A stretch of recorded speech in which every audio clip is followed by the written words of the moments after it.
Welcome to this drill repair tutorial. Today I will be working on this Makita. However, if you have a different drill, that's okay. The most common issues and how to identify them are in general the same amongst all drills, so you still will be able to find value in this video. As always, if you have a question that you need answered, write it down in the comments below and I will get back to you. As we get started here, of course, I'm going to be taking off the casing. On some drills, when you're taking the back plate off, there is a hidden screw here. It is pretty easy to miss if you're not looking for it, so before you try and open the cover, or if you're having trouble opening the cover, just double check for that before you do anything too rash. Before we open up this drill, we should take a look at the brushes. Now, if your drill is not turning on, this is most likely the cause. The brushes work together with the armature using alternating current to continuously spin the motor. Over time though, this mechanically wears them down so that they no longer touch the armature. Once this happens, even if you hit the trigger, your drill will no longer turn on, or you'll get a lot of sparks. You can choose to buy just the brushes online, or you can buy the whole brush array. It really depends on what type of drill you have. A lot of Milwaukee's have screws in their brush arrays that makes it quite easy to replace this part with a brand new one. If the brushes don't already have the terminal connector that allows them to screw into the brush array, you can always cut them off right at the end where they solder to the brush array, and then crimp on a new terminal end that matches the size of the screw that you're going to be using. You could always order the part first, and then once it gets to you, go to Home Depot with the screw so you can pick out the exact connector end that you need. I believe Makitas are a little bit better in this regard because you just have to buy the brushes. They clip on and off really easily. So if they're old, just buy the new ones, clip them on, and that's it. This is the mechanism that sits at the lowest point in the drill gearbox. It acts somewhat like a valve. These small pins wedge themselves when you attempt to turn the drill from the front, but if you use the drill how it's normally meant to be used, the whole mechanism spins in a way that it does not jam the mechanism. I assume the main reason they put this feature in the drill is to protect the gears if your drill bit gets stuck, so when you continue to hit the trigger, it doesn't cause any excessive damage inside of the gearbox. However, I could be wrong about that. This much more complicated mechanism is your drill's gear transformer. Using the various sliders on the outside of your drill, you can determine what speed and level of torque your drill puts out. And this will determine how effective your drill bit is based on the material that you're drilling into. I do recommend following pretty closely how I'm putting this back together. I find this to be the hardest piece of equipment to put back together in this drill. I like to leave this outer ring off because I find when it's on, it holds those gears in place, so it's a lot more difficult to thread the needle and fit this gear together quite right. Of course, if you know how to repair equipment and you have easier ways of doing things that I'm doing here, feel free to let me know in the comments. I'm always happy to learn from somebody. Whenever I get to the end of making one of these parts, before I put it in the drill and lock it up so that I can't access it anymore, I do like to test it just to see that everything's moving fine. That's why you often see me putting the motor into the gearbox and just testing to see if everything still spins. Earlier, you might have noticed that I skipped over taking the gearbox apart, and that also is the reason why one of these pins is missing.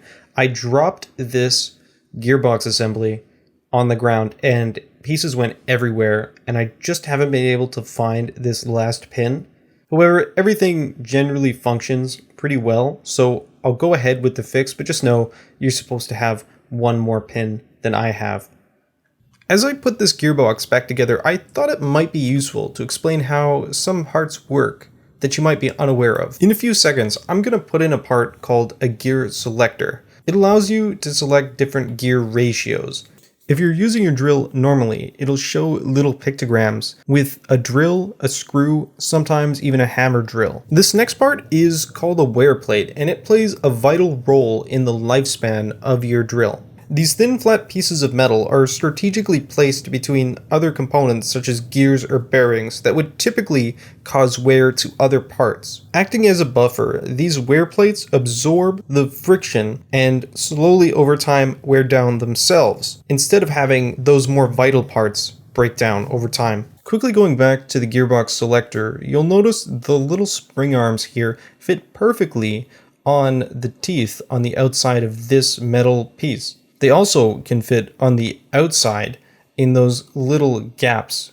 I believe what happens here is, depending on what you select, they either go up close to these teeth and as the gear spins, it bumps against them and it creates some sort of shaking in the bit so that you can better drive screws, or they don't and it just creates a smooth motion for drilling. Next, we're going to screw on this transformer housing, which divides the transformer from the gearbox selector. This part of the drill is controlled by that little slider that has a 1, 2, or 3 on it. As you saw before, there's many different sizes of gears inside of this little metal cylinder. Depending on what you select on that little slider outside of the drill, it'll cause a piece inside of this housing to attach to those little teeth on the outside here, which determines which of these little plates is engaged. By switching these gear ratios, you can optimize your drill for various different tasks. At the top here, we're just going to put a few more gears and then this final piece, which helps hold everything together, making sure that all the gears line up and there's not a lot of wiggle when you're actually using the drill. There's 4 little indentations on the side. There is a couple for the cap that goes on top as well, so just make sure you're putting this in the right slot. It is machined pretty precisely, so you might have to push it in a little bit to make it sit perfectly in there. And then we just twist on this cap.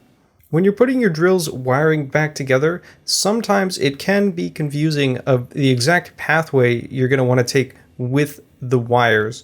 So it could be useful to you to consult some photos online, or maybe some that you took before you completely took apart your drill, just to confirm you're putting everything back the way it should go. That being said, the casing does give you quite a few hints of how you want to put things back together exactly.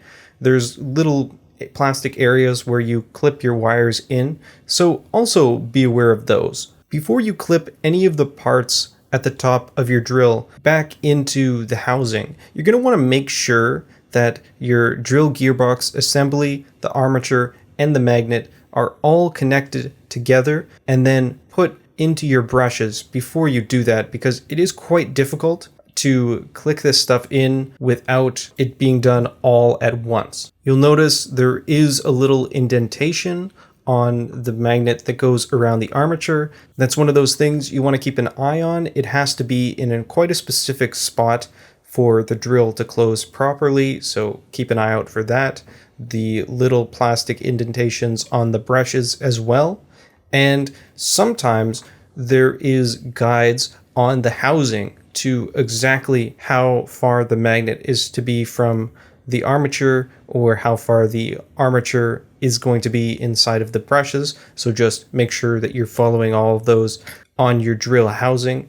Since you're not going to be able to close the drill until all of those things are exactly lined up, you will end up there eventually, but it might take a while and it might be somewhat annoying. Now we're at the point where we're going to close this drill up. Make sure you have the direction shifter in there.